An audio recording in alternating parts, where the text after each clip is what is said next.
할렐루야.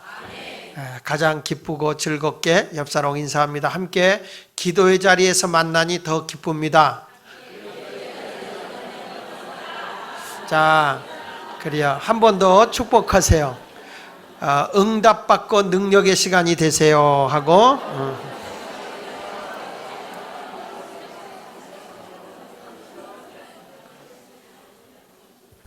할렐루야. 반갑습니다. 하나님의 은혜가 여러분과 함께 하시길 바랍니다. 사순절이 진행되고 있습니다. 예수 그리스도께서 우리의 허물과 죄를 담당하고 십자가에 돌아가시기 위해서 준비하여 가는 과정이 바로 사순절 기간입니다. 그래서 우리의 모든 허물과 죄를 다 담당하기 위해서 십자가의 길을 걸어가는 그 모습을 우리가 생각해 보면서 오늘은 다윗의 마음이라고 하는 제목으로 함께 은혜를 받도록 하려고 합니다. 한번 따라해 볼까요? 다윗의 마음. 누구의 마음? 자기 이름 대봐. 자기 이름. 자, 누구의 마음? 여러분의 마음이 오늘 다윗의 마음을 통해서 다시 한번 읽혀지는 시간이 됐으면 좋겠습니다. 시편 51편 오늘 봉독한 말씀은 우리가 잘 아는 믿음의 사람, 믿음의 장군이라고 불려지는 다윗이 지은 시입니다. 이 다윗은 하나님을 누구보다도 전적으로 신뢰하는 믿음을 가진 사람일 뿐만 아니라 성경에도 말한 것처럼 하나님 마음에 합한 사람이었다. 이렇게 성경은 말하고 있습니다. 사도행전 13장 22절에 보면요, 패하시고 사울을 패하시고 다윗을 왕으로 세우시고 증언하여 이르되 내가 이새의 아들 다윗을 만나니, 다 같이 내 마음에 맞는 사람이라 내 뜻을 다 이루리라 하시더니. 그러니까 여기 보면 다윗이라고 하는 사람은 하나님이 보실 때 꼭 내 마음에 맞는 자다, 아주 내 마음에 쏙 드는 자다. 뭐 남한테 마음이 들어본 적이 있어야 아멘을 하지. 응? 하여튼 누구 마음에 쏙 들어도 그게 굉장히 좋은 건데, 전능하신 하나님 마음에 꼭 맞는 사람이 누구였느냐 하면 다윗이에요. 그리고 다윗은요, 온 마음을 다해서 정말 전심을 다해서 하나님을 사랑하는 사람입니다. 모든 사람들이 다윗이 전쟁에서 승리하고 돌아오니까 사울이 죽인 자는 천천히요, 다윗이 죽인 자는 만만이로다. 그리고 다윗을 찬양하고 다윗왕 만세 만만세 만세하고 막 외치는데도 그때에 다윗이 뭐라고 하는지 아십니까? 오직 하나님만이 영광을 받을 왕이십니다. 그래요. 다윗왕이 자기가 영광 받고 사람들이 지나가면 다윗왕 만세 만세 그래도 무슨 소리요? 하나님이 영광을 받아야 됩니다. 언제나 하나님을 최우선으로 여기는 사람이 다윗이에요. 그래서 여러분, 다윗이요 얼마나 하나님을 찬양하냐면 시편 104편 33절에 보면 다윗의 고백을 한번 보세요. 시작. 내가 평생토록 여호와께 노래하며 내가 살아있는 동안 내 하나님을 찬양하리라. 야, 다윗의 그 고백을 보세요. 이 다윗이 그 하나님을 찬양할 때 그 열정을 보면요, 내가 평생토록 여호와만 찬송할 것이고 내가 살아있는 동안 내가 하나님만을 찬양하겠습니다. 여러분 뭐예요? 내가 살아있는 동안에 좀 아파트 화장실 3개 있는 거 살아보겠습니다. 뭐 이런 꿈을 가질 만도 해. 그런데 다윗은 그런 꿈이 아니라 내 평생에 내가 살아있는 동안에 하나님만을 찬양하고 하나님만을 노래하겠습니다. 이야, 멋쟁이야. 그냥 다윗은 걸어가면서 그렇게 찬송합시다 찬송합시다 찬송합시다 내 죄를 씻으신 주 이름 찬송합시다. 자다가 벌떡 일어나 찬송합시다. 그냥 평생도록 뭐 하든 이 사람의 입에서 내가 하나님만을 찬양하겠습니다. 대단한 사람이요. 시편 146편 2절에도 보니까요, 다 같이 시작. 나의 생전에 여호와를 찬양하며 나의 평생에 하나님을 찬송하리로다. 내 생전에 내가 하든 내 생전에는 여호와를 찬양하면 내 평생토록 누구만 찬송할 거라고? 하나님만 찬양할 거라는 거예요. 그게 다윗의 마음이에요. 이게 다윗이 쓴 시니까요. 다윗의 마음은 그냥 뭐 올빼미도 아니고 그렇다고 이 사람이 배짱이도 아니야. 그런데 다윗은 늘 하나님만 찬양한다고 하는데 다윗은 악기를 들고 찬송을 하고요. 시를 써도 하나님을 찬송하고요. 일을 하러 가서도 하나님을 찬양하고요. 언제나 하나님을 높이는 사람이 다윗이에요. 야, 정말 이 다윗과 같이 하나님을 최고의 우선으로 두고 하나님을 기쁘게 하는 사람이 어디 있어요? 그뿐입니까? 다윗은요, 믿음이 확고한 사람이라 어딜 가도 하나님을 앞장 세우는 사람이에요. 성경에 보면 여러분 잘 알잖아요. 골리앗과 싸우러 갈 때도 너는 칼과 단창과 칼을 의지하고 나오지만 나는 만군의 여호와의 이름 곧 내가 모욕하는 이스라엘 군대의 하나님으로 내가 나간다 그러면서 하나님의 이름을 앞세워요. 사무엘상 17장 45절에 보니까 다윗이 블레셋 사람에게 대한 너는 칼과 창과 단창으로 내게 나오거니와 나는 다 같이 만군의 여호와 이름 곧 내가 모욕하는 이스라엘 군대 하나님의 이름으로 내게 나아가노라. 거기다가 47절에도 보니까 전쟁하면서 그가 외치는 거예요. 나 또 여호와의 구원하심이 칼과 창에 있지 아니함을 이 무리에게 알게 하리라. 전쟁은 여호와께 속한 것인즉 그가 너희를 우리 손에 넘기시리라. 야, 다윗은 정말 멋지죠. 다윗은 그 신앙을 보게 되면 다윗은 항상 하나님을 높이는 사람이고 하나님을 찬양하는 사람이고 그냥 호흡이 있을 때도 그냥 오직 하나님, 다른 사람이 높일 때도 하나님만 찬송하는 사람이고 언제나 하나님 마음에 맞는 사람이잖아요. 전쟁으로 갈 때도 누구 이름 앞세우고 가? 하나님의 이름. 여러분들도 나가서 주의 이름 앞장 세우고 나가면요, 하나님이 망신당하지 않기 위해서도 나를 붙잡아주고 나를 책임져 주는 거거든요. 이렇게 멋쟁이고 이렇게 훌륭한 다윗이요, 하나님 앞에 죄를 범하고 넘어지는 거예요. 이렇게 멋있는 믿음을 가진 사람도. 그러니 우리야 뭐. 여러분, 영적인 믿음의 왕이고 정말 성인의 왕이라고 불려지는 사람이 다윗입니다. 그런데 다윗이 죄를 범해요. 어느 날 낮잠을 자고 다윗의 궁전 탁 지붕 위에 올라가서 뜰을 이렇게 바라보고 있다가 그 전망대, 다윗의 망대라고 하는 전망대에서 이렇게 아래를 내려다보고 있는데 자기 집들 밑에가 이렇게 골짜기가 이렇게 흘러요. 그 골짜기 이름이 흰놈의 골짜기라고 그래요. 나쁜 놈의 골짜기? 아니, 골짜기 이름이 흰놈의 골짜기예요. 흰놈의 골짜기. 그 흰놈의 골짜기에 물이 쫙 흐르고 있는데 그때에 밧세바라고 하는 여자가 대낮에 거기서 목욕을 하고 있는 거예요. 거기서. 근데 내가 알기로는 이 밧세바라는 여자가 그 다윗이 거기 나오는 걸 보고 아마 그때에 일부러 보이게 하지 않았을까, 내 생각에는 그렇게 생각하는 바입니다. 아니, 그러지 않고서야 여자가 대낮에 목욕한다는 자체가 난 이해가 안 되는 거예요, 이게. 근데 그 다윗 눈을 그날따라 다윗이 보는데 그 다윗 눈에 이 선글라스를 꼈으면 안 봤을 텐데 그날따라 이상하게 만원경이 껴진 것 같아. 그래가지고 그 여인을 보는데 옆에 있는 신하를 시켜서, 비서를 시켜서, 여봐라, 저 곱고 고운 하얀 피부빛을 바라고 있는 저 여인 머리를 싹 휘날리면서 저렇게 멋있는 여인 좀 누군지 좀 알아봐라.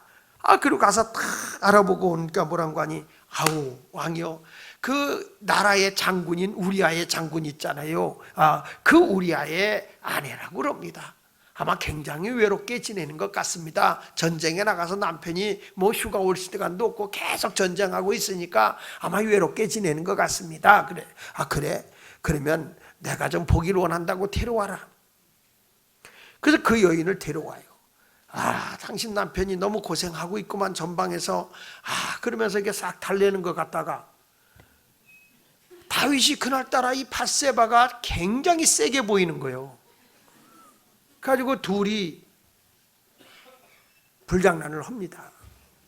그러고 났는데 이게 한 번 그런 게 아니고 아주 가깝게 이렇게 자꾸 남의 밥이 커 보이고 남의 떡이 커 보이듯이 이렇게 지나다가 그만 덜컥 밧세바가 나오더니 뭐 이거 좀 먹어봐라. 입 떠스러는 거예요. 뭐 먹어? 왜 그러느냐? 밧세바야 왜 그러냐? 아무래도 왕이요, 제가 임신한 것 같습니다. 그러니까 다윗이 말이야, 성군 아니에요? 그 다윗이 겁이 덜컥 나는 거예요. 야, 이거 만인 앞에 이게 알려지면 말이야, 이게 왕으로서 이거 체면이 말이 아니다. 이거 성군으로, 와, 다윗 왕이요, 만만세, 만면세, 만세수 하옵소서, 하나님이 왕의 편입니다. 그리고 모든 사람이 다윗의 하나님, 하나님을 잘 믿는 사람으로 그렇게 흠이 없는 왕으로 섬기고 있었는데, 이 왕이 장군의 아내를 같이 지내다가 임신시켰다, 이게 소문나면 얼마나 끔찍하겠어요. 그래서 다윗의 머리를 써서, 여봐라, 저 우리아를 갖다 전쟁에 있는데 빨리 휴가를 줘서 집에 가서 아내와 좀 같이 지내게 하라. 그래서 그래야 자기가 도망갈 길이 있잖아요. 근데 우리아가 보통 얘기가 아니에요. 가서 자라 그래도 안 들어가는 거예요, 집에. 왜 안 들어가느냐고 물어봤더니, 내 병사는 전쟁터에서 생사의 갈림길에 놓여 있는데 나는 아내가 있는 곳에 가겠느냐고. 안 가는 거야. 그러니까 다윗이 어떻게 할 수 없다. 그래가지고 밑에 있는 아비새 장군, 요압 장군 딱 부르더니, 여봐라, 저 아비야를 최전방 치열한 전쟁 있는 곳으로 발령을 내라. 그래서 그 전장터에 나가서 싸우다가 죽어요. 그래서 우리아가 죽습니다. 그 죽고 난 뒤에 그때에 이 밧세바를 취해요. 다윗이 첩으로. 아무도 몰라요. 그 여자가 그렇게 됐다는 사실을 아무도 몰라요. 그래서 다윗도 성군이니까 쉬쉬하는 거지. 자기 죄를 은폐시키는 거죠. 그 드러나면 안 될까 봐. 그런데 사람은 속일 수도 있어도 누구는 못 속여요? 다시 옆 사람 보면서 얘기해. 사람은 속여도 하나님은 못 속여. 시작. 그때의 영적인 사람 나단 선지자가 딱 등장을 하면서 다윗 왕을 만납니다. 다윗 왕을 만나든지, 왕이여, 한 동네에 아주 가난한 여인이 어린아이들과 함께 새끼 양을 자기 가족같이 돌보면서 행복하게 살고 있는, 양 한 마리와 살고 있는 단란한 집이 있었습니다. 근데 그 옆에 양도 많고 먹을 것도 많은 부자가 자기 집에 귀한 손님이 왔다고 그 양 한 마리를 가족같이 여기는 그 가난한 집에 있는 그 양을 잡아다가 잔치를 베풀었습니다. 세상에 이런 일이 있을 수가 있습니까?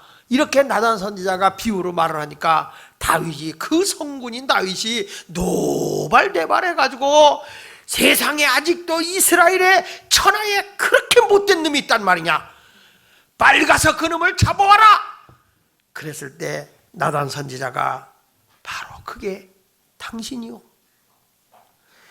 사무엘하 12장 9절부터 한번 읽어보면요, 그렇게 비유로 말하면서 이렇게 말해요. 그러한데 어찌하여 내가 여호와의 말씀을 업신여기고 나 보기에 악을 행하였느냐. 내가 칼로 햇사람 우리아를 치되 암몬 자손의 칼로 죽이고 그의 아내를 빼앗아 내 아내로 삼았도다.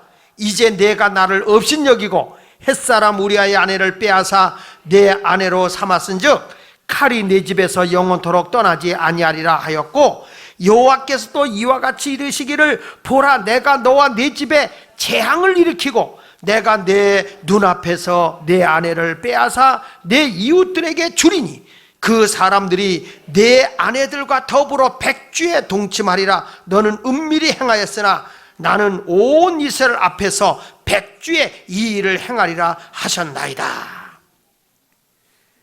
여러분, 나단 선지자가 당신이 죄를 범한 것에 대해서 하나님은 묵과하지 않을 것입니다. 이제 당신과 당신의 집에 이 죄로 인하여 재앙이 오게 될 것이고, 당신의 아내가 많은 사람에게 성폭행을 당하고 부끄러운 일이 대낮에 일어나게 될 것입니다. 하나님의 종 나단 선지자가 그 얘기를 한 거예요. 야, 우리나라 정치인 같으면요, 당장 저놈의 유언비어를 퍼뜨리는 저 장하길 목사를, 아니 나단 선지자를 감옥에다 집어쳐내라, 그랬을 거예요. 자기 죄를 감추기 위해서라도. 근데 다윗은 성군이에요. 하나님을 두려울 줄 아는 사람이에요. 다윗의 죄가 탄로났을 때 하나님께 사죄를 구한 기도가 오늘 바로 이때 나단 선지자가 이렇게 꾸짖어줬을 때 회개한 내용이 시편 51편이에요. 요때 우리 같으면은 당장 능지처참하라고 그랬을 텐데 다윗은 아니야, 오히려 회개한 줄로 믿습니다. 여기 2절부터 볼게요. 시편 51편 2절에 보니까, 자, 그가 하나님 앞에 이제 이렇게 외치는 거예요. 나의 죄악을 말갛게 씻으시며 나의 죄를 깨끗게 제하소서. 무릇 나는 내 죄가를 아오니 내 죄가 항상 내 앞에 있나이다. 내가 주께만 범죄하여 주의 목전에 악을 행하여 싸우니 주께서 말씀하실 때 의로우시다 하고 주께서 심판하실 때 순전하시다 하리이다. 내가 죄악 중에 출생하였으며 어머니가 죄 중에서 나를 잉태한나이다. 여러분, 소위 하나님 마음에 합한 자, 누구보다도 하나님을 높였던 이 사람이 엄청난 죄를 범한 거예요. 언제나 하나님의 이름을 앞세우고 하나님만을 기쁘게 하려고 했던 이 사람이 그만 하나님 앞에 죄를 범하는 자기 생각과는 전혀 다른 모순적인 생활을 하고 있는 거죠. 여러분, 우리 그렇잖아요. 마음은 이런데, 그렇죠? 꼭 이렇게 가고 싶은데 행동은 달라.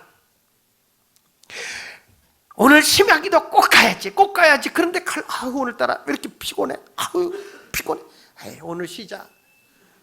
마음은 여기 다 와 있는데 행동이 못 오는 분도 있고, 오늘 딱 이런 분도 있어요. 마음은 오늘 피곤해서 쉬어야지. 그런데 그 시간대가 되니까 그래도 교회 가야지. 목사님 또 안 온다고 지랄할 거, 아니 뭐라고 그럴 것 같으니까 교회를 가봐야지. 그러고 나서 또 그 마음은 집에 있고 싶은데 그래도 영적인 거니까 한번 교회 가야지. 이래서 또 마음과 다르게 주님의 품 안으로 온. 근데 오시기를 잘하셨나이다.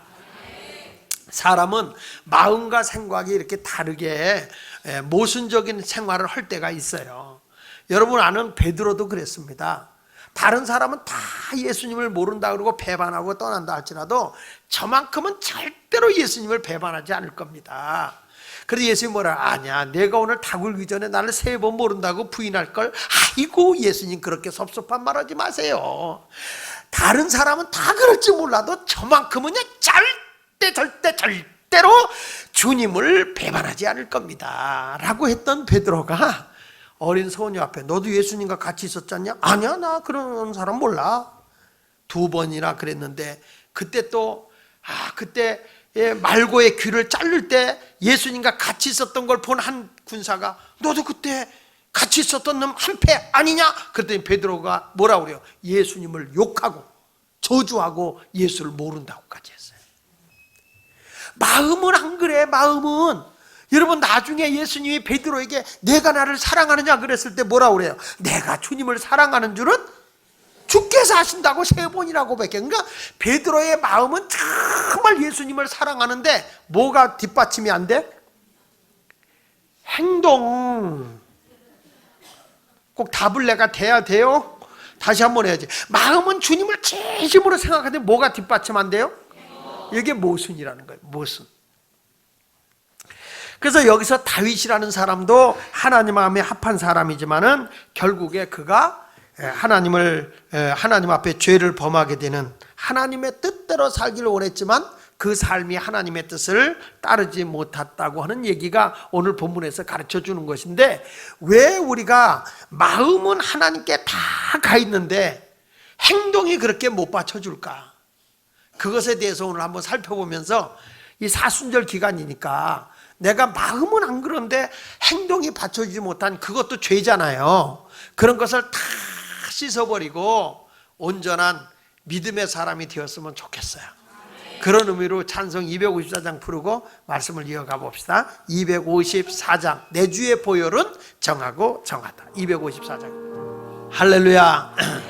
다윗이 마음은 하나님을 향해 있는데 그가 행동이 하나님 앞에 죄를 범했다. 그거 왜 그랬을까? 사람에게는 누구나 그 자기 속에 흐르는 죄가 있는데요. 그 죄가 어떤 죄냐면 따라하세요. 불순종의 죄. 불순종의 마음이 나를 자리 잡고 있습니다. 근데 다윗의 마음은 뭐냐면 언제나 하나님의 뜻과 하나님의 말씀에 순종하고자 하는 마음이에요. 다윗의 마음은, 다윗의 본 영적인 마음은 눈을 땡그랗게 뜨고 다윗의 본 마음은 순종하고자 하는 마음이에요. 하나님의 말씀에 뭐 하고자 하는 마음? 그런데 순종하고자 하는 마음이 있는 반면에 나의 이 원슨 뿌리가 내 속에 있는데 예수를 믿어도 죄성이 내 속에 흐르고 있거든요. 그 죄성이 뭐냐면 불순종의 쓴뿌리가 있어요. 그래서 이게 순종하고자 하는 마음은 있는데 불순종의 쓴뿌리가 나오면 순종이 안 되고 불순종이 되는 거예요. 그래서 바울이 말한 것처럼 로마서 7장 19절로 20절에 보니까 이렇게 말하잖아요. 내가 원하는 바 내 속고 내 육신에 선한 것이 거하지 아니하는 줄 아노니 원함은 내게 있으나 선을 행하는 것은 없느라. 자, 내게 원하는 바 선은 행하지 아니하고 뭐라고 했어요? 도리어 원하지 않은 바 악을 행하는다. 만일 내가 원하지 아니하는 그것을 하면 이를 행하는 자는 내가 아니요 내 속에 거하는 뭐라고? 다시 잘 읽어봐야 돼. 이게요, 내가 원하는 바는 뭐예요? 선이요. 근데 선은 안 하고 삶은 뭐로 나오냐면 자꾸 악을 행한다는 거예요. 만일 내가 원하지 아니하는 그것을 행하면 이를 행하는 자는 내가 아니라는 거예요. 내 마음이 아니라는 거예요. 나의 본 마음은 하나님의 말씀에 순종하고 싶은 마음이 간이 저리도록 하다, 간절하다. 근데 내가 그 말씀대로 살지 못하는 건 내 속에 있는 내가 아니라 뭐가? 죄가 나를 지배하고 있기 때문이라는 거죠. 그래서 사람은요, 두 가지 마음이 갈등을 합니다. 하나님의 뜻을 따르고자 하는 마음과 하나님의 뜻을 따르기가 심히 어렵도다 하고는 마음이, 두 가지 마음이 내 속에서 갈등을 하고 있어요. 그래서 다윗도 그러는 거예요. 자기가 원래 그렇게 살고 싶지 않은데 우리의 아내 밧세바를 취하고 우리아를 죽게 하고 세상에 이런 하나님의 말씀을 어기는 불순종의 사람이 된 것은 뭐라고 얘기냐면 이렇게 말하잖아요. 거기 5절에 보니까 51편 시편 51편 5절에 보니까 내가 죄악 중에서 출생하였으며 어머니가 죄 중에서 나를 잉태하였나이다, 그거예요. 이게 무슨 얘기냐면 내 속에 있는 부모님으로부터 유전되어 온 죄성, 이게 뭐예요? 원죄라고 그래요. 원죄가 나를 딱 사로잡고 있다는 거예요. 내 의지는 하나님의 뜻대로 살기를 원하는데 내 속에 있는 본성, 사악한 본성이 자꾸 하나님의 말씀에 불순종하게 하는 능력을 준다는 거예요. 그래서 다윗이 여기서 뭐라는 거 아니에요? 하나님, 나에게 정직한 영을 주세요. 내 마음은 정말 하나님의 뜻대로 살려고 하는데 이 죄의 본성이 자꾸 불순종하게 하는데 하나님, 이게 내가 이중적인 플레이를 하고 있으니까 나에게 정직한 영을 주십시오. 보십시오. 시편 51편 10절에 보니까 시작. 하나님이여 내 속에 정한 마음을 창조하시고 내 안에 무엇을 새롭게? 이게 뭐냐면 불순종의 영을 제거해 달라는 거예요. 어머니로부터 죄성을 가지고 온 걸 제하여 달라는 거예요. 죄의 나무에서는 죄가 열매를 맺습니다. 근데 죄라고 하는 것은 거짓, 간음, 마약 중독 뭐 이런 것들도 죄겠지만은 죄의 나무의 원뿌리가 뭐냐면요, 죄의 나무의 원뿌리는 불순종이에요. 불순종. 뭐라고요? 에덴 동산에서 선악을 알게 한 나무 실과를 먹지 말라. 근데 그 하나님 말씀에 불순종함으로써 죄가 온 거예요. 그래서 사람은 무엇 속에 태어나냐면, 자, 눈을 땡그랗게 뜨고 나서 뭐예요? 사람은 어린애기건 뭐든지 간에 다 불순종에서부터 태어나는 거예요. 그러니까 아이들이 제일 먼저 배우는 게 순종부터 배우질 않아요. 뭐 그러면 애들이 예예 헐대 해요? 싫어부터 배워요. 그거 봐. 애들이요, 이거 해라. 샤! 샤! 이게 왜 그러냐면 아이들 속에 벌써 이 죄성, 부모로부터 죄성이 있기 때문에 아이들이 순종부터 배우는 게 아니에요. 불순종부터 배운다는 거예요. 엄마하고 마켓 가잖아요. 엄마는 필요한 거 살라고 그래. 애는요, 지 엄마 끌고 지 뜻대로 갑니다. 이거 사서 안 돼. 헤이! 헤이! 막 그냥 잡아 당깁니다. 엄마가 안 된다는데 얘는 악착같이 우기고 갑니다. 왜 그러냐? 죄성을 가지고 태어나서 그래. 이게 다 불순종의 습성을 가지고 태어나기 때문에 부모님의 뜻과 정반대로 가는 인간들이 여기도 있다. 이게 순종의 길로 가는 게 아니에요. 교회에서 하나님의 말씀을 그렇게 많이 들었어도 이상하지요. 올바른 길이 뭔 줄 알아요. 어떻게 내가 행동해야 되고 어떤 삶을 살아야 되는지 다 알아요. 알고 있음에도 불구하고 그 길로 안 간다는 거예요. 자꾸 불순종의 길로 나간다는 거예요. 엉뚱한 데로 나간다는 거예요. 이게 왜냐하면 아직 내 속에 죄의 뿌리가 자리 잡고 있기 때문에 죄의 뿌리의 근성이 뭐냐? 불순종이에요. 불순종. 그러니까 여러분, 아이들이, 우리 애들가 자꾸 이렇게 뭐 부모의 뜻하고 위배되고 반대로 생활하거들랑, 아, 이놈도 아직도 인간의 쓴뿌리 본성이 있구나.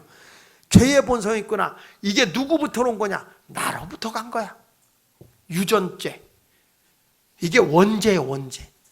애기들 잘못했다 그러지 마라. 그 엄마 아빠가 이제까지 살아온 그 모습 그대로 간 거예요. 그래서 이 신앙의 계보를 이어가는 게 굉장히 중요한 겁니다. 자녀들을 이게 신앙으로 영적으로 잘 이어서 그 죄의 본성을 잘라버리고 죄를 이기게끔 해나가야 하나님께서 죄의 열매가 아니라 약속된 복의 열매가 나타나는 거예요. 그래서 우리가 늘 그런 거예요. 자녀들이 믿음의 계보를 3대, 4대 가면 복이 오고 인물이 온다고 하는, 인물이 나타난다고 하는 얘기가 왜 그러냐면 쓴뿌리가 자꾸 잘라지거든. 이게. 그러니까 신앙의 본질을 잘 익어나갑니다. 그러니까 벌써 예수 믿는 사람들은 막 하다가도 벌써 이 믿지 않는 사람들의 언어와 믿는 사람의 언어는 하늘과 땅 차이야. 언젠가 제가 그랬잖아요. 예수 믿고 잘 믿는 것 같아도 신앙의 뿌리가 깊지 않은 사람은요, 딱 어느 순간에 자기의 이성과 감정을 잃어버리면 속에 있던 찌꺼기들이 막 나와. 진짜 그래. 여기 예수 믿는 사람이 다 변화돼서 집사님이 되시고 권사님이 되시고 장로님이 되셨어도 이게 어느 순간에 자기의 자존감과 어떤 걸 딱 근달해 보면 그 속에서 육두문자가 다 나오고요, 그 안에서 뭐 그냥 있을 수 없는 일들이 막 벌어져 나와요. 이게 뭐냐면, 그래서 초대에는 이 하나님의 복을 받는 게 쉽지 않은 거야. 근데 이거를 잘 신앙으로 잘 승화시키고 빨리 자기를 죽이고 바울처럼 날마다 내 자신을 쳐 그리스도께 복종시키면, 내가 죽어지고 그리스도가 자꾸 살아나게 되면 하나님의 예비된 에덴의 복을 받지만, 그 에덴에서 불순종의 근거를 가지고 살게 되면 결국에 에덴의 복을 받지 못하고 에덴에서 쫓겨나는 거예요. 그래서 다윗이 지금 울면서 간청하면서 몸부림을 치고 있는 게 뭐냐면, 내가 어머니로부터 태어날 때 가지고 있는 이 죄의 본성, 이거를 좀 뽑아달라는 거야. 이거를 용서해달라는 거야. 이걸 다 없애버리고 주님 나에게 정직한 영을 주십시오. 내가 이제 그 마음과 행동이 일치하는 그런 행동을 할 수 있도록 해 주십시오라고 간절히 기도하는 거예요. 그래서 여러분들이 예수가 내 안에 탁 들어와서 자리 잡으면요, 이제 옛사람을 완전히 벗어버려야 돼. 에베소 2장 1절에 뭐라고 그래요? 그는 허물과 죄로 죽었던 너희를 살리셨다 그랬잖아요. 에덴 동산에서 하나님의 선악과를 따먹음으로 인해서 하나님과 관계가 단절된 걸 죽은 거라고 그러잖아요. 근데 예수를 믿는 순간 나의 허물과 죄가 다 없어지는 거죠. 그래서 여러분, 이거 교회 다녀도요, 내가 아직까지 예수 그리스도 안에서 완전히 내가 다져지고 변화되지 않으면 내 속에 무슨 뿌리가 있다고? 불순종의 뿌리가 있어서 막 반항적이 돼요. 하나님의 말씀에 막 반항적이고, 어디 해보라고 그래, 해보라고 그래. 그러니까 목을 괜히 들어가면서 해보라고 그래 이러면서 이 가는 거예요. 이게 좋은 게 아니에요. 이게 위험한 거예요. 불순종의 죄는 따라합시다. 선천적으로 가지고 태어났다. 다시, 불순종의 죄는 선천적으로 가지고 태어났다. 그래서 내가 예수 믿고 구원받았다, 이 뜻은 뭐냐면 이런 거예요. 따라합시다. 불순종에서 해방되어 하나님께 순종의 사람으로 변화되었다. 이게 구원이야. 이게 그동안에는 하나님의 뜻을 저버리고 내 멋대로 살던 사람이거든. 근데 딱 내가 예수 믿고 구원받았잖아. 근데 불순종의 자리에서 이제 순종의 자리로 옮겨지는 거예요. 이게 바로 구원이라는 거예요. 근데 예수 믿고 구원받았어. 할렐루야, 놀렐루야, 날렐루야 하면서 여전히 불순종이야. 이거는 구원의 열매가 없는 거라. 이건 죄의 뿌리를 그냥 갖고 있는 거예요. 오늘 이 시간에 손을 싹 들어요. 오늘 죄의 뿌리, 불순종의 뿌리는 어떻게 하자? 싹 잘라버리는데 하나 둘 셋 하면 싹 하고 자르는 거예요. 싹 그리고 자, 이거 날카롭게 갈아. 빨리 날카롭게 갈아서, 자, 이렇게 갈아가지고, 자, 이 쓴뿌리인 불순종의 뿌리는 하나 둘 셋 싹. 그렇지. 이렇게 싹 잘라버리고 하나님 말씀에 순종하고 살아야 되는 거예요. 그래서 예수님도 누가 내 가족이냐 했을 때 순종하는 사람이 내 가족이다. 성경 누가복음 8장 20절로 21절에 보니까 어떤 이가 알리되 당신의 어머니와 동생들이 당신을 보려고 밖에 서서 기다린다는 거예요. 밖에 서 있습니다. 그랬더니 다 같이 예수께서 대답하여 이르시되 내 어머니와 내 동생들은 곧 하나님의 말씀을 듣고 행하는 이 사람들이다. 믿으십니까? 그러니까 예수님이 뭐는 거 아니? 누가 내 가족이야? 누가 우리 하나님의 가족이라는 거예요? 누가 하나님의 가족이라는 거예요? 그렇지. 하나님의 말씀을 듣고 행하는 사람이 예수님의 가족이다. 이렇게 말씀하고 있는 거예요. 그러니까 여러분, 내가 교회 다니면서 예수 믿습니다, 믿는다고 하는데 아직도 내가 불순종의 뿌리를 그냥 갖고 있으면 이거는 하나님의 자녀라고 할 수가 없어. 아까도 얘기했죠. 구원이 뭐냐? 불순종에서 순종의 자리로 옮겨진 거다. 그러니까 내가 하나님 말씀에 순종해야 누구야? 예수님의 가족이라는 거예요. 믿으십니까? 이 다윗도 그렇게 마음은 있어도 계속 쓴뿌리가 있으면 불순종하게 되는 거죠. 그래서 순종의 결과가 뭐냐면 마침내 복을 주는 거예요. 순종의 결과는 마침내 복을 주는 거예요. 따라합시다. 순종하면 최후에는 복을 주시더라. 여기 신명기 8장 16절에 보니까 이스라엘 백성들이 하는 거예요. 너희가 하나님 말씀대로 순종하면 다 같이 시작. 내 조상들도 알지 못하던 만나를 광야에서 내게 먹이셨나니 이는 다 너를 낮추시며 너를 시험하사 마침내 내게 뭘 주려고? 하나님은요, 이스라엘 백성을 광야의 길을 걸어가면서 하나님이 만나도 주는데 하나님이 저들을 낮추시고 저들을 시험하는 거예요. 시험한다는 말은 훈련한다는 뜻이에요. 훈련한다. 너희를 훈련하는데 뭘 훈련하냐? 너를 낮추어서 낮아지면서도 내 생각을 꺾어버리고 하나님의 뜻대로 순종하는지 그걸 훈련시킨다는 거예요. 그래서 그 훈련에서 이기면 마침내 뭘 준다는 거예요. 그러니까 순종하면 복이요. 믿으시면 아멘. 이게 무슨 얘기냐면 하나님이 시험하사 다 너를 낮추며, 그 말은 무슨 얘기냐면 내가 불순종하고 막 가면 하나님이 강제로 망하게 한다는 거예요. 너를 낮춘다는 말이. 사업이 잘 나가다가도 갑자기 억울하게 망하게도 하고 승승장구하던 일들이 그냥 푹썩 주저앉아 버리게 한다는 거예요. 너를 낮춘다는 거예요. 왜? 내가 광야의 길을 걸어가면서 불순종의 뿌리를 갖고 있는 한은 하나님이 너를 흥하게 할 수 없다는 거예요. 영적으로, 인간적으로, 정신적으로 여러분, 내가 하나님의 시험에서 이기고 순종의 사람이 되는 결과는 마침내는 뭘로 주시는 거예요? 복이요. 그래서 내가 불순종으로 가면 마침내는 뭐요? 복의 반대가 뭐요? 화. 다시 말할 거예요. 하나님 말씀에 불순종으로 가는 결과는 뭐예요? 마침내는. 근데 하나님 말씀대로 순종으로 가면 마침내는 뭐예요? 그러니까 하나님이 오늘도 여러분을 낮춰보기도 해. 시험도 해봐. 훈련도 시켜봐. 어떤 경우에도 주의 말씀대로 뭐 하면 그러니까 죄의 쓴뿌리가 뭐라고? 불순종. 죄의 쓴뿌리가 뭐라고요? 불순종. 그걸 싹 도려내버리고 힘들고 어려워도 주의 말씀대로 순종하고 가면 마침내는 뭐다? 복을 주는 거예요. 믿으시면 아멘 하십시오. 여러분, 구원은 무조건 은혜지만 복은 조건부예요. 내가 예수 믿고 구원받는다는 건 그냥 예수만 영접하면 무조건 은혜로 주는 거예요. 그런데 하나님이 예비된 복은 조건이요. 내가 이렇게 순종하고 살면 내가 복 주겠다. 할렐루야. 그래서 여러분 그러잖아요. 하나님 말 불순종하고 막 혈기 부리면 내가 하나님의 축복이 왔다가 1m 앞에 있다가 성질 부리고 혈기 부리고 불순종하고 막 나가면 1km 뒤로 물러가는 거예요. 1km. 그러면 다시 또 취해 하고 오다가 하나님이 시험을 또 해봐. 시험을 하는데 그때 또 팍 하고 나가다가 그러면 또 1km 뒤로 물러가. 그래가지고 하나님의 복을 요만큼 받을 만하면 1km로 도망가고 받을 만하면 1km로 도망가고.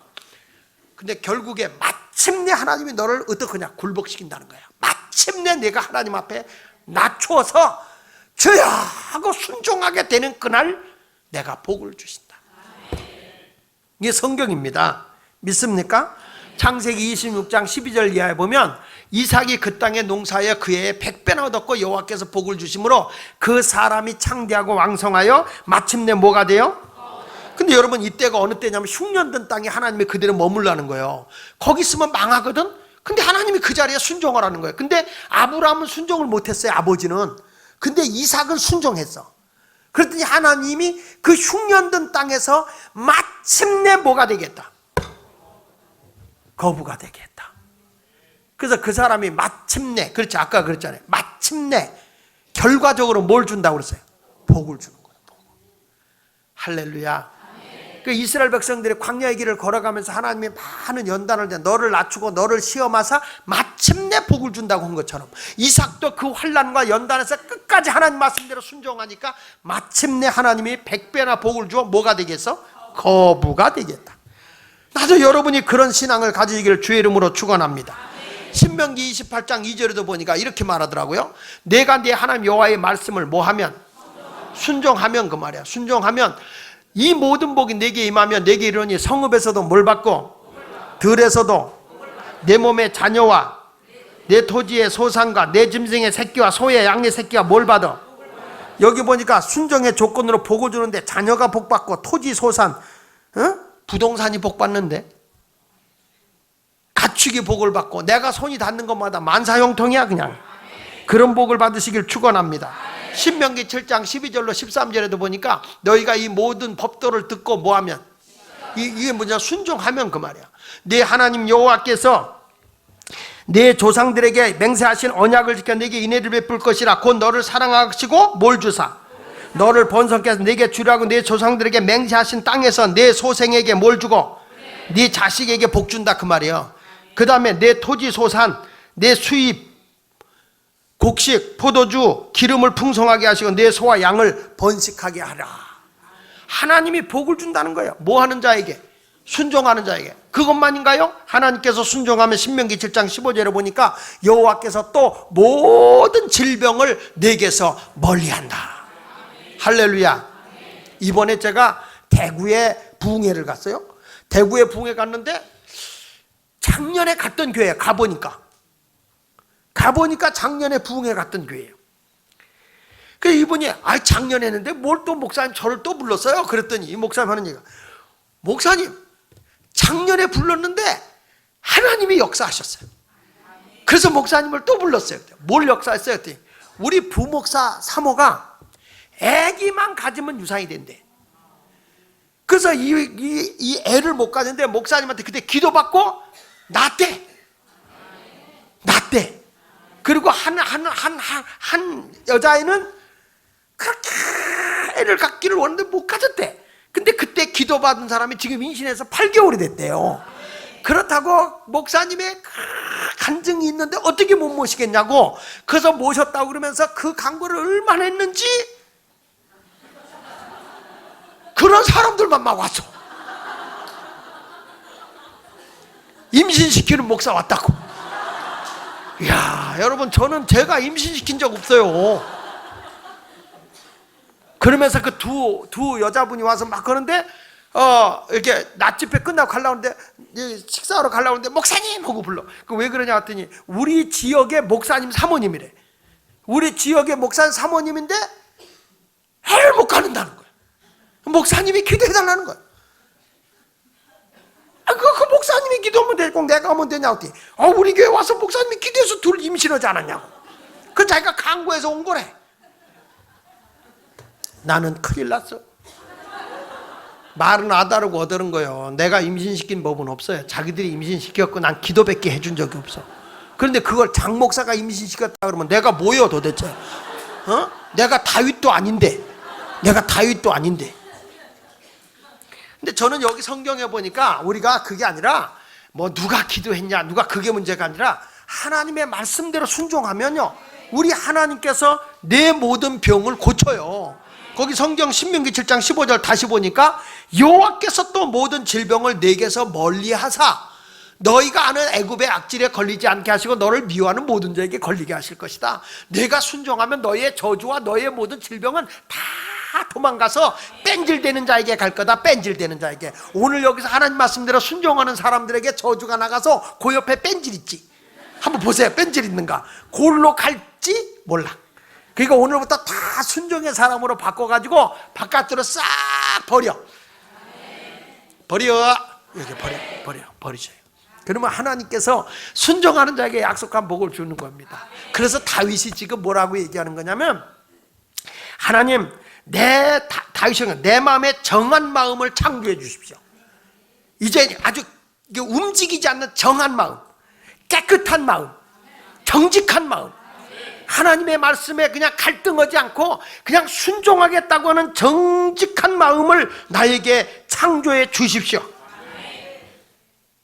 그것이 다윗이 지금 하나님 앞에 기도하는 거예요. 이 불순종의 영을 완전히 제거해 달라는 거예요. 고린도후서 5장 17절에 이런 말씀 있잖아요. 그런즉 누구든지 그리스도 안에 있으면 뭐라고 그랬어요? 새로운 피조물이라 이전 것은 지나갔으니 보라 무엇이 되었도다 새 것이 되었도다. 믿어지면 아멘. 그러니까 여러분 이제부터 새 사람이 되었는데 어떤 사람이냐? 불순종의 사람이 아니라 뭐의 사람이다? 순종의 사람이 되기를 예수 이름으로 축원합니다. 할렐루야. 이런 사람이 되어야만 하나님이 다 복을 주는데 이것을 우리 위해서는 성령을 마셔야 돼요. 요한복음 7장 37절에 명절 끝날 큰 날에 예수께서 소위치리시되 누구든지 목마르면 내게로 와서 마시라 그랬잖아요. 아주 예수를 들여 마시세요. 여기다가 그러면 예수님은 어떤 분이냐? 내 뜻대로 하지 않고 아버지 뜻대로 산 분 아닙니까? 예수가 내 안에 계시면 내 고집대로 내 불순종의 자리로 가야 돼요? 순종의 자리로 가야 돼요? 꼭 그렇게 사시기를 예수 이름으로 부탁합니다. 할렐루야. 할렐루야. 그런 의미로 우리 546장 한 장 더 찬송하면서 불러봅시다. 546장. 할렐루야. 546장. 이제부터 여러분은 불순종의 자리는 싹 떠나버리고 힘들고 어려워도 뭐의 맛? 순종의 말씀에 순종하는 사람이 되면 마침내 거부가 된다. 힘들어도 뭐 하는 사람이 돼야 돼? 순종. 아직까지 내가 불순종하는 거는 무슨 뿌리가 아직 있어? 쓴 뿌리가. 그래서 어떻게 했지? 그렇지, 싹 했어. 잘라버렸어. 다 갈아서 아직까지도 끈질긴 거 싹 잘라버리는 거. 하나 둘, 자, 한 번 더 갈고 하나 둘 셋 넷, 하나 둘 셋 싹. 이제 거부만 되면 돼. 하나님 말씀대로 순종하는 사람이 되길 바랍니다.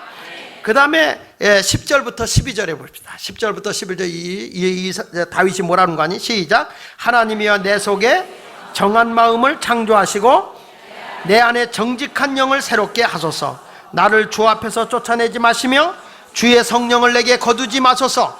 주의 구원의 즐거움을 내게 회복시켜 주시고 자원하는 심령을 주사 나를 붙드소서. 여기 무슨 얘기냐면 성령으로 내가 스스로 순종하게 해달라는 거예요.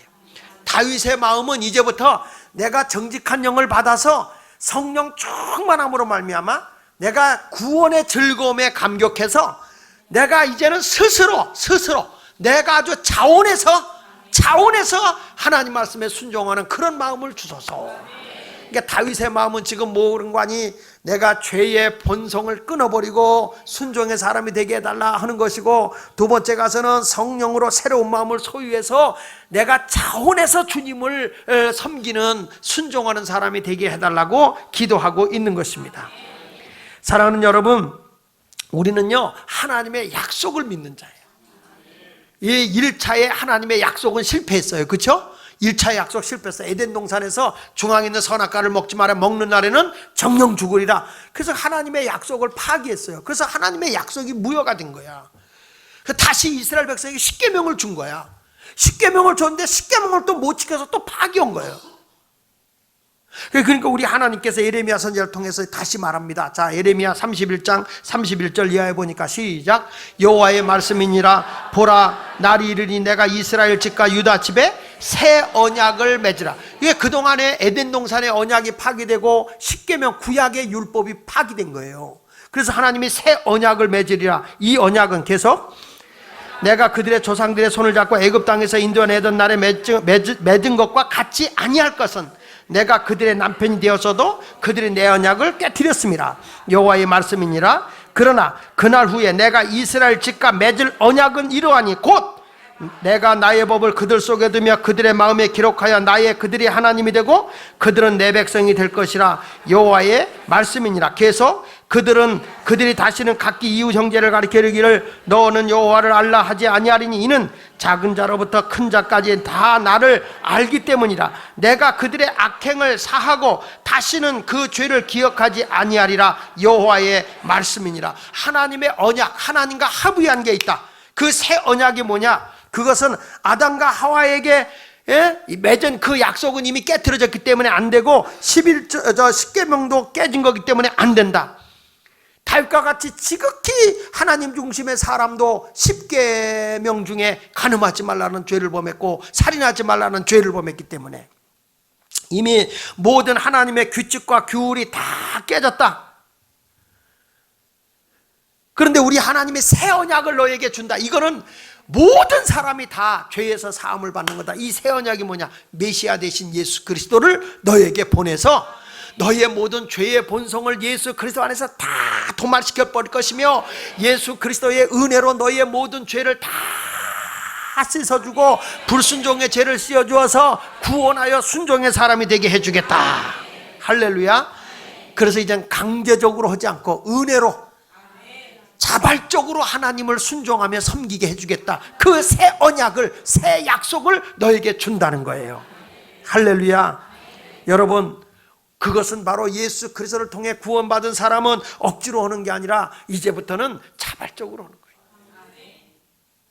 어느 날 경찰이 너 얘 좋아하냐? 얘네 둘이 데이트하다가 좋아하니까 둘이 키스해. 아니, 우린 그런 단계 아니야. 딱 총을 갖다 대면서 안 하면 쏴. 그래서 만약에 두 사람이 입맞춤이 됐다면 이 입맞춤의 행위는 죽은 키스라 이렇게 얘기하는 거예요. 사랑해서 하는 게 아니잖아요. 겁나서 그냥 하는 거죠. 이건 사랑이 아니에요. 내가 하나님을 사랑해서 11조도 하는 거고 심야 기도도 하는 거고 주님을 사랑해서 전도도 하는 것이고 그저 봉사도 하는 거, 이거는 자발적인 행위이기 때문에 하나님이 너무너무 기뻐하고 좋아하는 거지만 안 하면 벼락 날까봐, 저주받을까봐, 급살 맞을까봐 이런 두려움과 공포 때문에 한다면 안 되는 거예요. 그냥 하라는 목사님 뭐라 그래서 이럴까봐 못하는 건 안 된다는 거죠. 하나님의 일은 스스로 자발적으로 우러나와서 그 사역을 감당해 나가야 될 줄로 믿습니다. 여러분, 에스겔 선지자도 이런 말을 합니다. 에스겔서 36장 26절에 보니까 또 새 영을 너희 속에 두고 새 마음을 너희에게 주되 너희 육신의 굳은 마음을 제거하고 무슨 마음을 줘? 부드러운 마음을 줄 것이며 또 내 영을 너희 속에 두어 너희로 내 율례를 행하게 하리니 너희가 내 규례를 지켜 행할지니라. 억지로가 아니라 성령에 의해서 은혜로 내가 하나님의 율례에 순종한다는 거예요. 인간의 문제는요, 하나님을 섬기는 건 법이 아니에요. 마음이에요. 하나님의 은혜의 마음으로 주님을 섬겨야 될 줄로 믿습니다. 그래서 여러분들 이제부터 내 육의 행실을 죽이세요. 성령으로 몸의 행실을 죽이고 영의 뜻을 따라가는 성도가 되시길 바랍니다. 로마서 8장 12절로 13절에 보니까 이런 말씀이 나와요. 그러므로 형제들아, 우리가 빚진 자로 돼 다 같이 육신에게 져서 육신대로 살 거야. 이제 절대 육신대로 살지 마. 내 고집대로, 내 불순종의 삶을 살지 마라.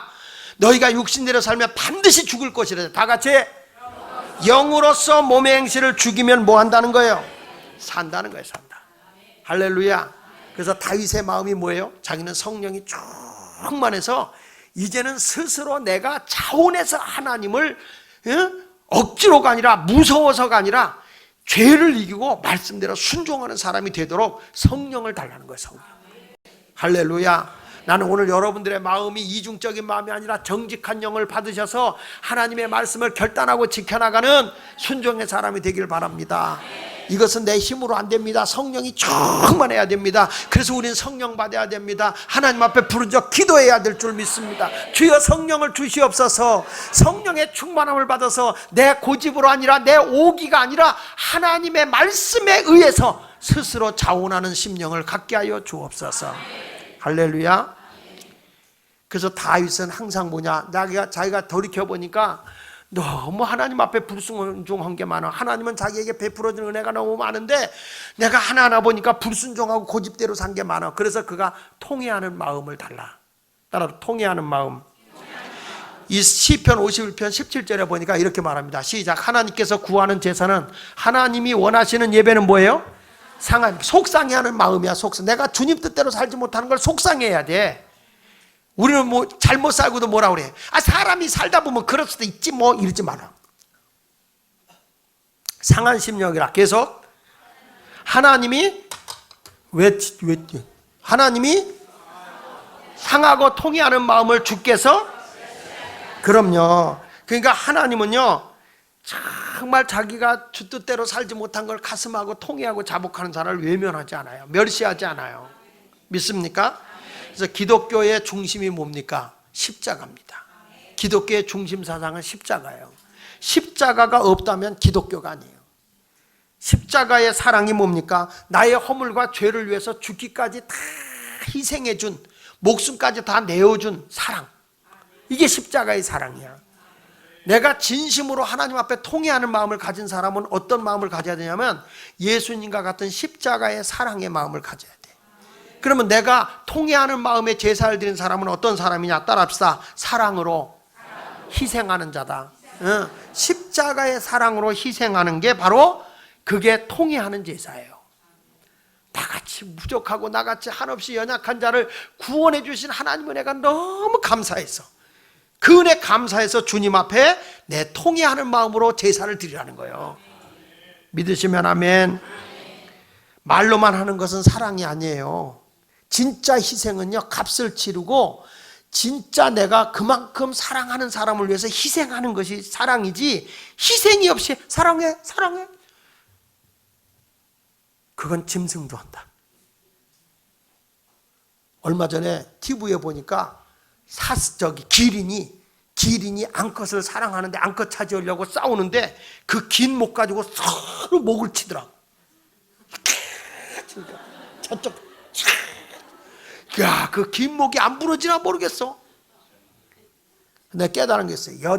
이 암컷 하나 차지하려고 기린도 저렇게 목 큰 거 가지고 기를 쓰는데, 우리가 한 영혼을 사랑한다는 마음이 그 정도 가슴 아파하는 마음이 있어야 되지 않겠나 하는 생각을 합니다.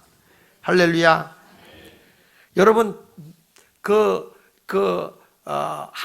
시어머니가 며느리의 손주를 봐주는 게 보통 희생입니까? 얼마나 힘들어, 그렇죠? 그래도 사랑하니까 하죠. 사랑은 뭘로 나타나? 희생으로 나타나는 거예요. 사랑은 힘들어도 있는 게 좋아. 근데 요즘에 강남의 할머니들 이야기인데요, 며느리가 직장 다니느라고 시어머니한테 아기를 맡긴대요.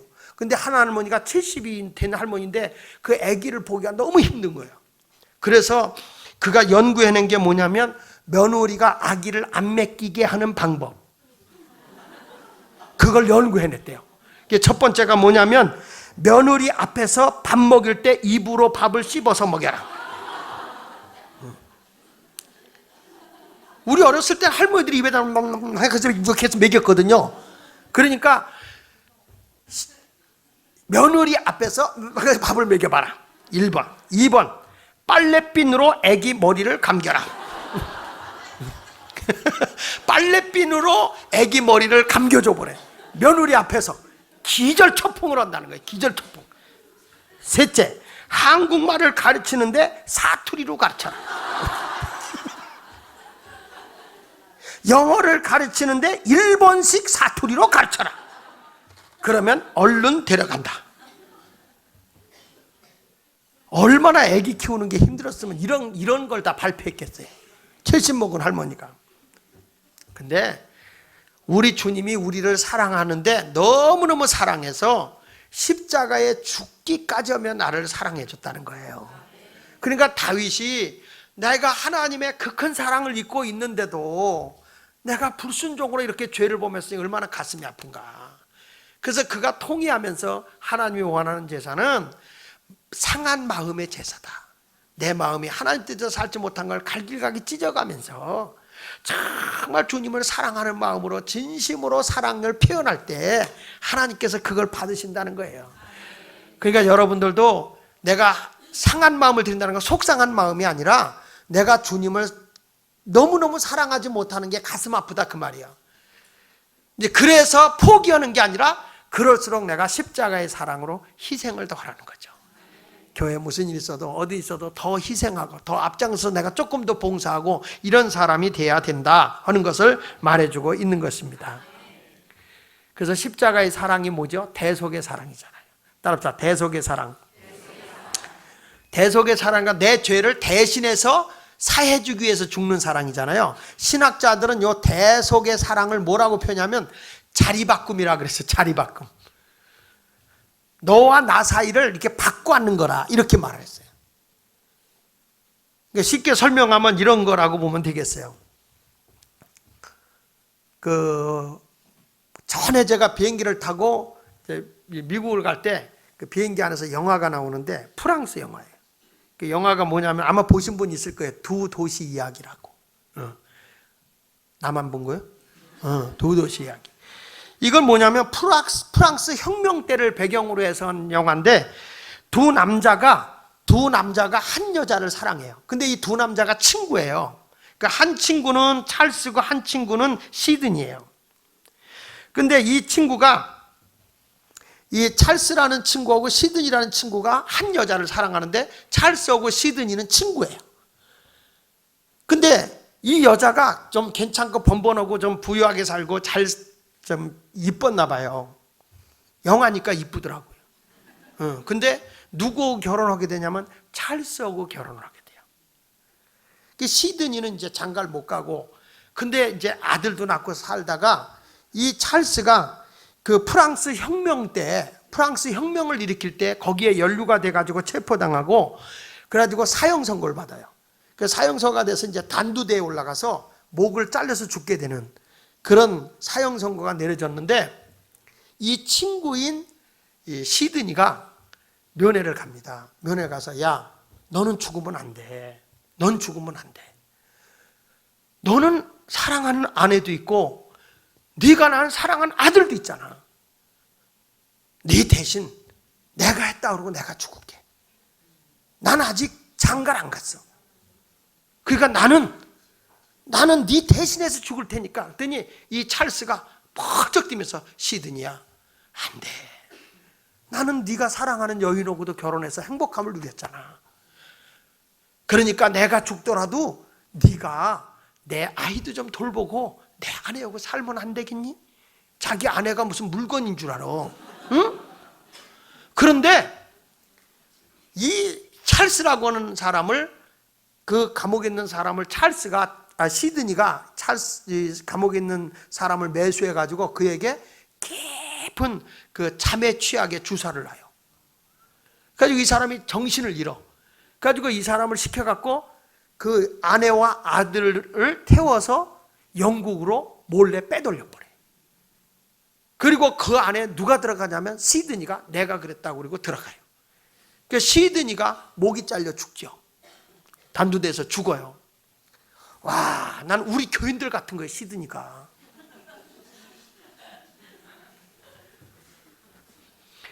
여러분, 누군가가 남을 대신해서 죽어준다는 게 쉬운 겁니까? 근데 이 사람은, 이 시드니의 사람은 누구 때문에 죽어준 거죠? 친구 때문이 아니라 자기 사랑하는 연인, 그 여인이 불행하게 되는 것이 안타까워서. 그래서 차라리 너를 사랑하니 내가 너의 행복을 위해서 내가 죽어주리라. 그러니까 이 여인이 결혼을 잘못한 거예요. 시드니하고 애초부터 만났으면 얼마나 행복했을까? 그랬으면 찰스가 대신 죽었을까? 모르겠어. 하여간 저는 보면서 이 대속이라는 게 뭐냐? 대속이라는 게 자리 바꿉니다. 너를 대신해서 내가 그 죄를 짊어진다는 거죠. 예수님께서 나의 죄값으로 내가 죽어야 되는데, 내가 저주의 자리, 사망의 자리에 있어야 되는데, 예수님이 대신 그 자리에 앉고 너를 무죄로, 너를 행복의 자리로, 너를 생명의 자리로, 아멘 할 때까지 주소 삼길 거야. 복된 자리로 너를 옮겨. 이게 대속이요.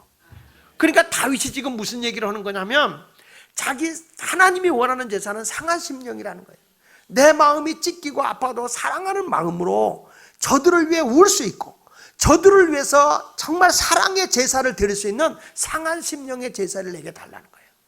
내가 그 뜻대로 살지 못하는 것에 대해서 가슴 아파하면서 대속의 은혜를 받은 우리가 나도 대속의 은혜를 베풀고 살아야 된다는 거예요.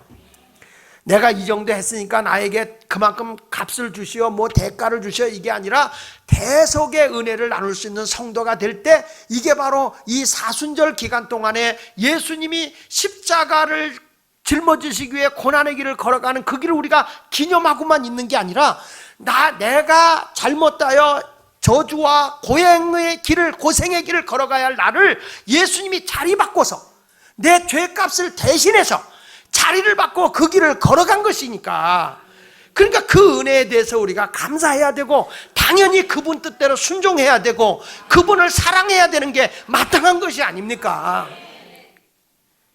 시드니가 대신 죽었다고 했을 때 찰스는 얼마나 가슴이 아프며 마음이 찢어졌겠어요. 나 때문에 우리 친구가 죽었어. 늘 마음에 빚을 지고 마음이 얼마나 찢기겠습니까? 내가 진심으로 주님을 사랑한다면 그런 마음이 내 속에서 우러나와야 되는 거예요. 그게 고맙고 감사한 마음이 생겨야 할 줄로 믿습니다. 그러니까 여기 다윗이 이런 얘기를 하잖아요. 시편 51편 12절에 보니까 시작, 주의 구원의 즐거움을 내게 회복시켜 주시고 자원하는 심령을 주사 나를 붙드소서. 그래요, 여러분, 이렇게 대속의 은혜를 받은 내가 그 구원의 즐거움을 가지고, 나도 이제 이런 사랑을 받았으니, 대속의 은혜를 받았으니, 내 자리를 바꿔서 주님이 내 죄값을 감당해 주었으니, 그 구원의 즐거움에 나도 감격해서 이제 자원하여 주의 말씀대로 순종하겠습니다. 아멘.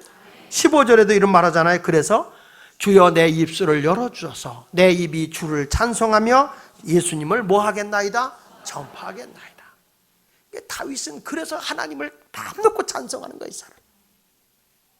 일평생 동안 그가 한순간에 잘못한 것 때문에 얼마나 하나님 앞에 가슴을 찢어가며 울었는지 뼈가 새해졌고 눈이 짓물렀다 그랬어요. 하나님 앞에 이 쓴뿌리인 불순종의 죄 하나 때문에 일평생을 회개한 사람이 다윗이라니까요. 물론 다윗의 죄 때문에 가정이 많은 아픔도 있었지만, 오늘 말씀을 여러분이 생각하면서 오늘부터 하나님 쓴뿌리를 잘라버리게 하여 주시고, 이제부터 성령의 마음으로 내 마음을 새롭게, 정직한 영으로 새롭게 창조해 주시사, 이제부터 주님의 대속의 은혜와 십자가의 사랑에 감격하여 내가 주님의 가신 그 길도 나도 걷게 하여 주옵소서. 이런 사랑하는 마음을 가지고 나가신다면 마침내 하나님의 은혜와 복이 여러분에게 임하게 될 줄 믿습니다. 할렐루야. 오늘도 여러분 구원의 즐거움과 감격 속에 살아가는 성도들이 되시기를 예수 이름으로 축원을 드립니다. 할렐루야.